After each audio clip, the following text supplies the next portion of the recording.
Spain is a country steeped in history, where ancient castles dot the landscape, each hiding secrets that the world has long forgotten. Some say these castles are haunted, their walls whispering stories of power, betrayal, and death. But there is one tale, older and darker than most, that still sends a chill down the spine of anyone brave enough to venture near these crumbling ruins. It is the legend of the White Queen of Spain, a spectral figure who is said to appear to those who dare to search for treasure in the forsaken castles. I had heard the stories for years. My friends and I, always looking for the next thrill, often spoke of the ancient castles scattered across the Spanish countryside, ruins that were abandoned long ago but still whispered of riches hidden in their labyrinthine halls. But I never truly believed in the curse that surrounded these places, until that night. The White Queen wasn't just any ghost. No, she was a tragic and vengeful spirit, bound to these castles for eternity. The legend says she was once a powerful queen who ruled with an iron fist. Beautiful and ruthless, she held the kingdom in her grasp, but it was her obsession with immortality that led to her undoing. In her desperation to avoid death, she turned to dark magic, seeking a way to live forever. It was her ultimate mistake. The spell she performed backfired, cursing her not with eternal life, but with an endless, restless death. And so, she was condemned to haunt the places where her riches and treasures still lay hidden. As the legend goes, her ghost appears at night, cloaked in white, her eyes filled with both sadness and rage. She wanders the castles, searching for the souls of those foolish enough to try and take what was never meant for them. One fateful night, I decided to test the legend for myself. Armed with only a flashlight and the bravado of youth, my friends and I made our way to one of these ancient castles. It was a place that had long been abandoned by the locals, yet still held the promise of treasure untouched by time. We laughed nervously as we climbed over the crumbling walls and pushed open the creaking doors. Little did we know we were about to awaken something far darker than we could have ever imagined. The air inside the castle was thick with the scent of dust and decay. Every step we took echoed in the silence, as if the very walls were watching us. We had come for treasure, but what we found was far more terrifying than anything we had anticipated.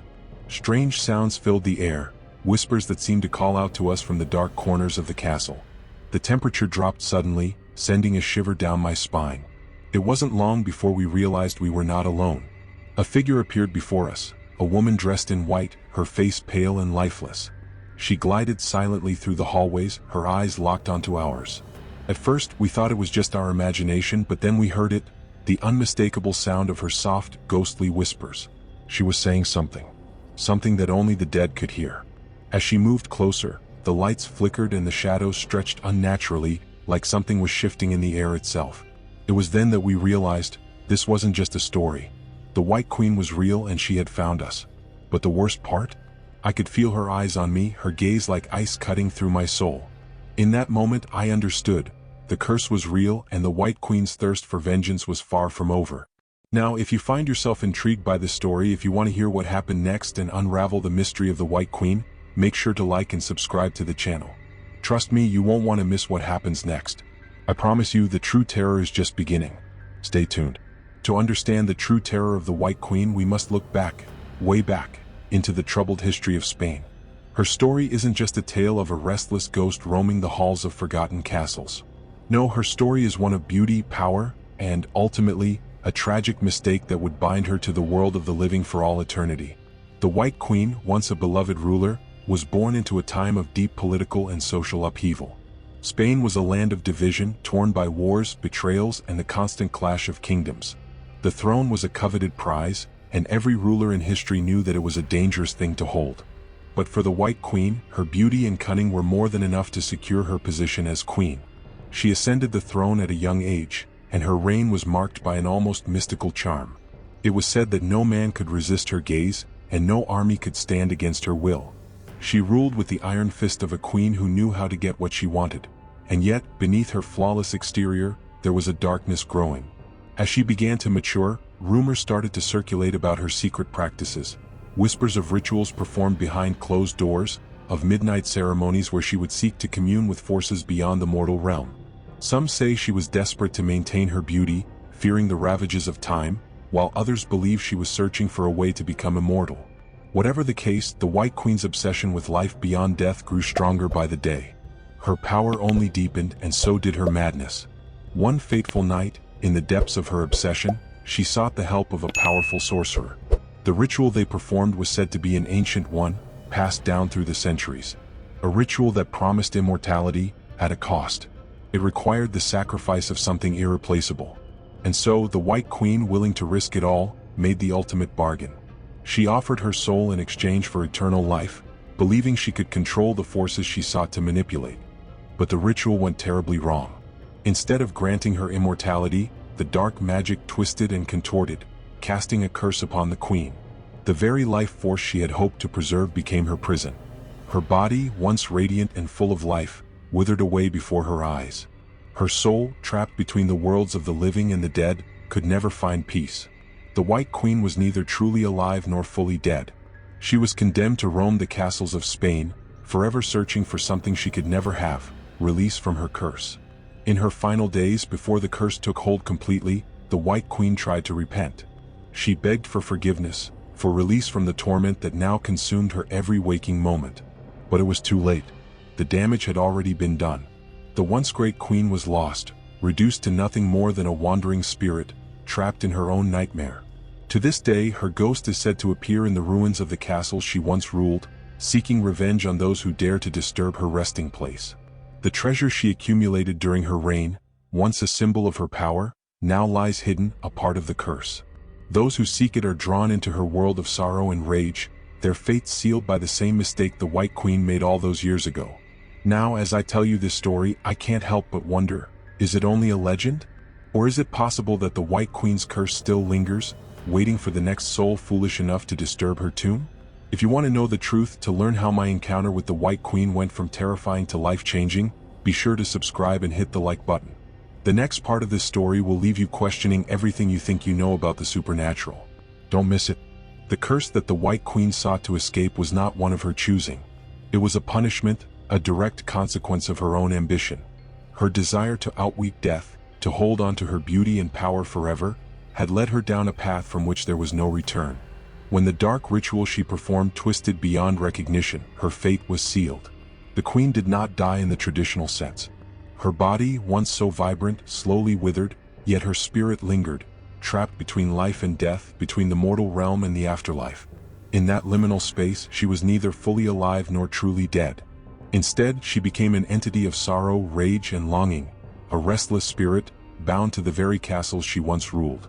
It was the curse of immortality gone horribly wrong that transformed her into what she is now.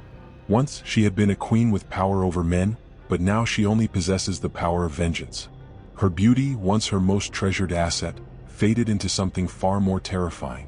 The stories say that when you are unlucky enough to encounter her, she appears as a pale, ethereal figure, cloaked entirely in white. Her skin is ashen, her eyes empty and void, and her face, though once the epitome of regal grace, now holds only anguish and hatred. Her hair flows like a spectral veil behind her, shimmering in the dim light of the ruined castle she haunts. Her ghost is not an apparition of calm or peace. No, she is a harbinger of doom, a being driven by an insatiable thirst for revenge against those who dare to step into her domain.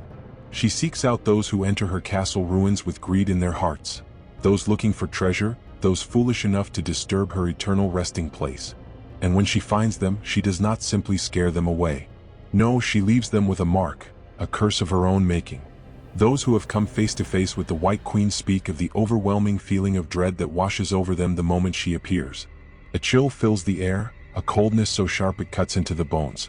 The very walls of the castle seem to tremble as if the entire structure itself recognizes the presence of its former ruler.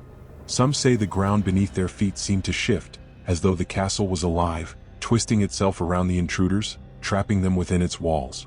Her voice, when it echoes through the hallways, is nothing more than a whisper, soft at first but growing louder, until it fills every inch of the castle. Some say it is the sound of her soul crying out for release, but others claim it is her laughter, a cruel, mocking sound that promises no mercy for those who fall under her gaze. As for her eyes, the stories vary, but they all describe the same chilling detail. When you look into her eyes, you see nothing. No soul. No compassion. Just an empty void. It's as though her spirit has been hollowed out, consumed by the curse she brought upon herself. Her eyes are empty, yet they hold you, paralyze you. And when she draws closer, you can feel the weight of centuries of grief and wrath bearing down on you, suffocating you. The White Queen does not simply haunt. She takes She takes your soul piece by piece. Her curse is not just a punishment, it is a slow death, one that unfolds over time. The first sign is always the nightmares. Those who survive an encounter with her often report being haunted in their dreams, reliving the moment of their encounter over and over again. They say the dreams feel so real, they wake up gasping for air, drenched in cold sweat. And sometimes the nightmares never end. I can tell you this because I have seen it with my own eyes. After that fateful night in the castle, I was not the same. It wasn't just fear that stayed with me, it was something deeper, darker, like a shadow clinging to my soul. It wasn't just the terror of seeing the White Queen, but the knowledge that I had come too close to something beyond my understanding. But the question remains, was she simply a legend? Or did the White Queen truly find me that night? If you're brave enough to continue this journey with me and discover how my story ended, and the fate of those who dare to search for treasure, make sure you like this video and subscribe to the channel. The real horrors are just beginning, and I can promise you, you won't want to miss what comes next. Stay tuned because what happens next will leave you questioning everything. It was a crisp autumn night when we, a group of daring friends, decided to venture into the heart of Spain's ancient countryside. We had heard the stories, of course, everyone had. The eerie legends of the White Queen, of her vengeful spirit haunting the forgotten castles, seeking revenge on anyone foolish enough to disturb her eternal rest. But we were different. We weren't scared of ghost stories. We were thrill seekers, drawn to the unknown, convinced that the White Queen was just another piece of folklore, a tale spun to scare people away from treasures hidden deep within crumbling stone walls. We made our way through the dense forest to the castle, an imposing structure, ancient and decayed. It loomed in the distance like a forgotten sentinel, perched on a cliff with its towers stretching into the night sky. The kind of place you would expect to find the remnants of a great empire, its secrets locked away in the labyrinth of its dark, hollow halls. The air grew colder as we stepped closer, the sound of our footsteps muffled by the thick carpet of fallen leaves. The castle, though empty for centuries, seemed to pulse with a strange energy. My heart raced, but I shook it off, laughing with my friends. We had come for one thing only: treasure. Inside, the atmosphere shifted. The castle was vast, filled with corridors that seemed to stretch on forever, rooms that had been forgotten by time. The scent of damp stone and old wood filled the air. We lit our torches and ventured deeper into the darkness, eager to discover what lay hidden in the bowels of the castle. We joked and laughed, the sound of our voices echoing off the walls, oblivious to the growing sense of unease that seemed to cling to the very air we breathed. That's when we first heard it. A faint sound, like the soft rustling of fabric, barely perceptible over the creaks and groans of the ancient stone around us. At first, we thought it was just the wind or the settling of the castle, but then it came again. A whisper like the faintest breath slipping through the cracks of time. It was a voice, soft, almost soothing, but laced with something we couldn't quite place, something wrong. We stopped in our tracks, all of us straining to listen. My friend, Jack, the most skeptical of the group, laughed nervously, insisting it was just our imaginations playing tricks on us. But deep down, I knew something was wrong. The temperature dropped, and suddenly the air felt thick as though we were no longer alone. Then we saw her. At first, it was just a fleeting glimpse, an image of a pale figure standing at the end of the hall, her silhouette barely visible in the flickering torchlight. But it wasn't like any person we had ever seen. Her skin was as white as snow, her hair flowing around her like a dark cloud, and her eyes were empty, hollow, like they were staring into your very soul. She was draped in a flowing white gown, her presence so ethereal that it seemed as though she was not fully a part of this world. We froze, unable to move, unable to speak. The silence in the castle was deafening, the only sound the rapid beating of our hearts. Then the figure moved, slowly, gliding toward us with an unnatural grace. The whispering grew louder, more insistent, as though she were calling to us, beckoning us to follow her into the heart of the castle. I don't know how long we stood there, paralyzed by fear.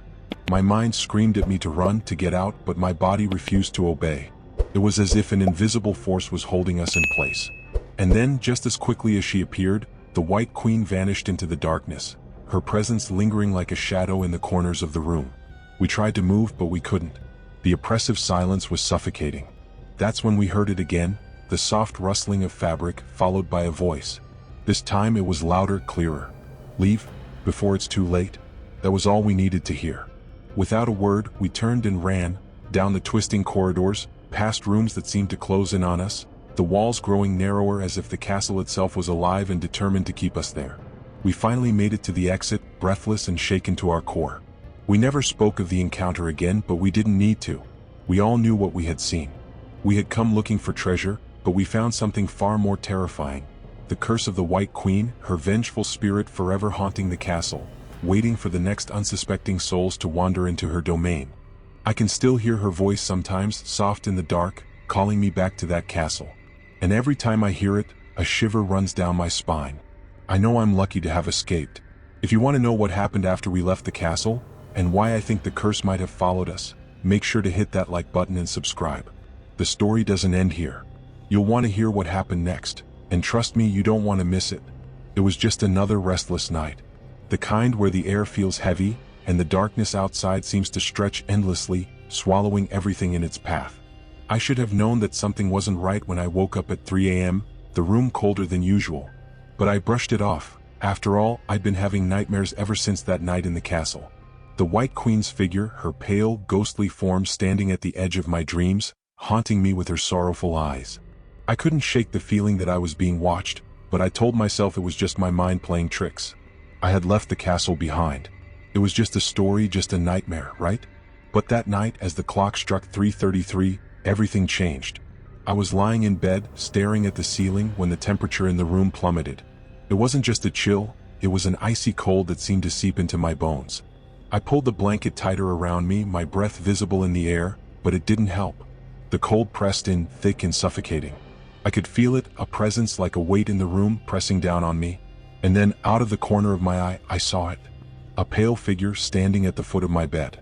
At first, I thought it was a trick of the light, my mind still foggy from sleep.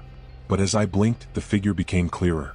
A woman draped in flowing white robes, her skin as pale as moonlight, her hair long and black, swirling around her like a shadow. But it wasn't her appearance that froze me, it was her eyes. Her eyes were empty, hollow, and yet full of something: rage, sorrow, and a cold, unyielding hatred. They were the eyes of someone who had been wronged, someone whose suffering had been dragged out through eternity, never allowing her to find peace. The White Queen. It was her. I tried to scream, but no sound came out. My body was paralyzed, my muscles locked in fear as I stared at her. She didn't move, at least not at first. But then the room seemed to shift. The walls grew narrower, the shadows in the corners of the room stretching, twisting, as if they were alive, eager to crawl toward us. And then the sounds began. A soft, almost melodic whispering, like a voice carried by the wind, filled the room. It wasn't words I could understand, but the tone was clear, begging, pleading. But it was also angry. And it was directed at me. At all of us.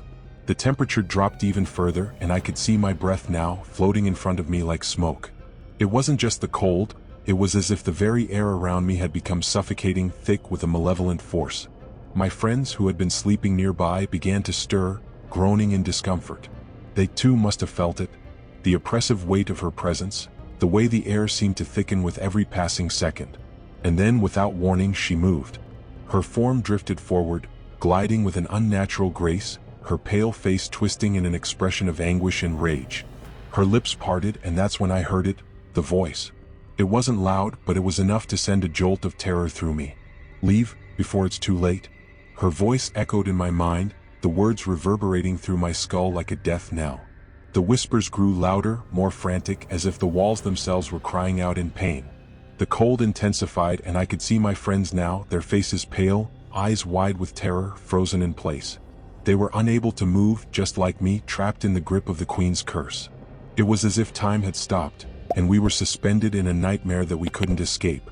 The Queen took another step forward, and I could feel the air around me grow thicker, heavier. My chest tightened, my breath becoming shallow. It felt like the room was closing in on me. Every instinct screamed at me to run, to get out, but my legs wouldn't move. I couldn't break free from the cold, the paralysis of fear. And then she reached out.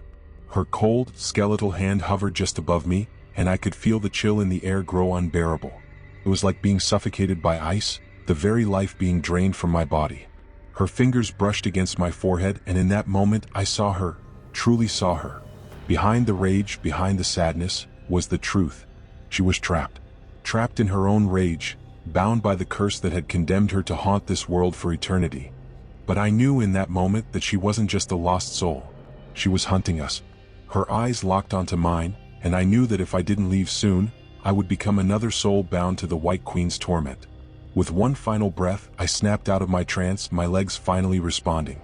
I leaped from my bed and bolted toward the door. The whispers followed me, the cold wrapping around me like a noose. I could hear her voice in the distance calling out, "Leave, before it's too late." We ran. We ran for our lives with no idea what had truly happened, but one thing was clear.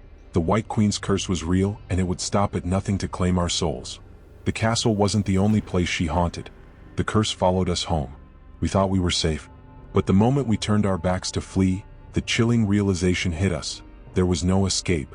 The corridors of the ancient castle seemed endless, twisting and turning in ways that defied logic.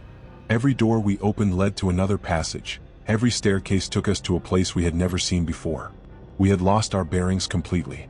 It was as if the castle itself was alive, shifting to keep us trapped within its walls. "Where the hell are we?" Michael whispered, his voice shaky. His eyes darted around the shadowy halls, clearly panicked. "We just came from here, didn't we?" But we hadn't. There was no way back. It was like the walls were moving, the same oppressive cold air pressing in on us from every direction.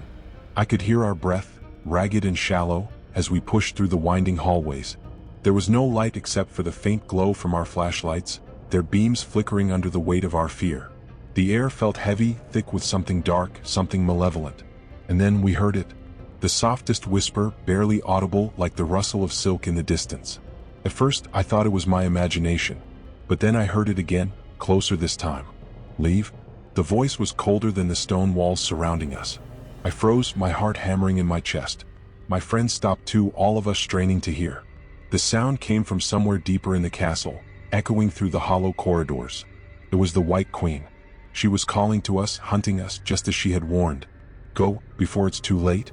The voice echoed in our minds, not just in our ears. I could feel it in my bones, pulling me toward the unknown. But I couldn't move. We couldn't move.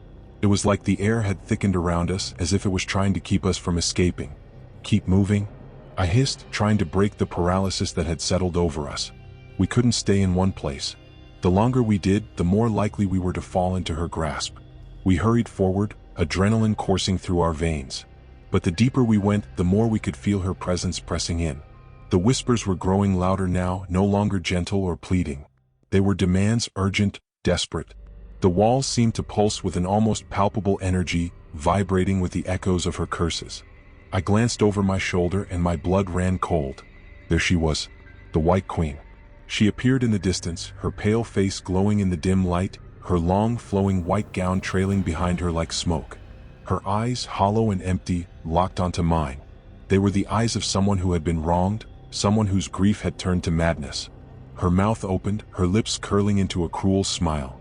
And then something strange happened.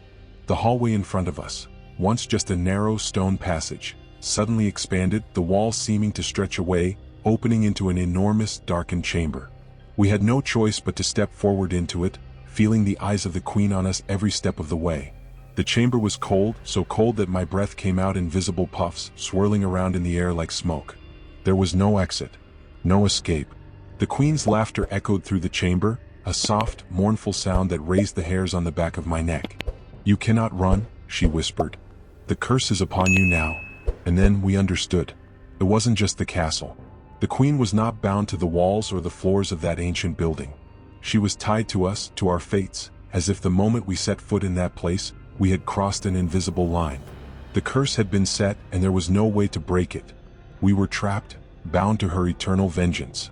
As if reading my thoughts, Michael turned to me, his face pale and drenched in sweat. "We can't outrun her, can we?" I shook my head. My heart was pounding in my chest, my limbs trembling with fear, but I couldn't deny the truth. We were stuck. The Queen's rage was relentless. She was everywhere. In every shadow, in every cold breath of air, in every flicker of light. We couldn't escape her. She had marked us. In that moment, I realized something that chilled me to the core. It wasn't just our lives that were at risk, it was our souls. The Queen was hunting us, but it wasn't for revenge. It was because we were meant to be part of her eternal suffering. And once she had us, once she claimed our souls, there would be no escaping her curse. We would be trapped, just like her, for eternity. The laughter grew louder, filling the chamber, drowning out my thoughts. There was no way out, no way to undo what we had done. And in the distance, her form grew closer. The White Queen was coming for us. And this time we weren't going to survive. I still hear her voice in my nightmares. It's been months since that night, but the memories are as vivid as ever. Sometimes I can still smell the dampness of the stone walls, feel the oppressive weight of the cold air pressing in from all sides. And then there are her eyes, those hollow, lifeless eyes, filled with a sadness that should never be directed at the living. Her gaze haunts me every waking moment, as if she's still watching me, waiting for me to make a mistake. You might think I'm exaggerating, that the fear of that night has warped my mind. But I swear to you, everything I told you is true. The White Queen's curse is not a myth, and it is not something you can simply shrug off. It's real. It's deadly. And once it has you, it never lets go. I know what you're probably thinking right now. It won't happen to me. I'm smarter than that. I'd never venture into a haunted castle looking for treasure. But that's exactly what I thought too before I found myself deep within the labyrinth of that cursed castle, running from something I could never outrun. The legend may seem like nothing more than a spooky tale, but trust me, it's a warning from a time long past. I've heard people say that the Queen's curse is just a story, that it's nothing more than a cautionary tale to scare off treasure hunters. But there's one thing you need to understand. No one who has disturbed her resting place has ever returned unscathed. The Queen waits for those who think they're brave enough to take her treasure, to challenge her reign over the forgotten halls of her ancient castle. I don't know what it was about us that drew her attention. Maybe it was our curiosity, our desire to conquer the unknown. Or maybe it was our hubris, thinking we could enter her domain and leave with a fortune. But whatever the reason, it was enough to mark us. And now I'm left to suffer the consequences. I don't know what will become of me in the long run. Some nights, I still feel her presence, like a cold shadow looming over me. I'll be lying in bed and suddenly the temperature in the room drops, and I'll hear the faintest whisper in my ear. When I turn to look, there's nothing there. But the feeling lingers, the sense that she's watching, waiting. I can't escape it. It's not just the images though. There's something more, something deeper. The curse has left its mark on me in ways I can't explain. I see things that aren't there, feel things I shouldn't feel. Sometimes I wonder if she's already claimed me, and the end is simply waiting for its moment.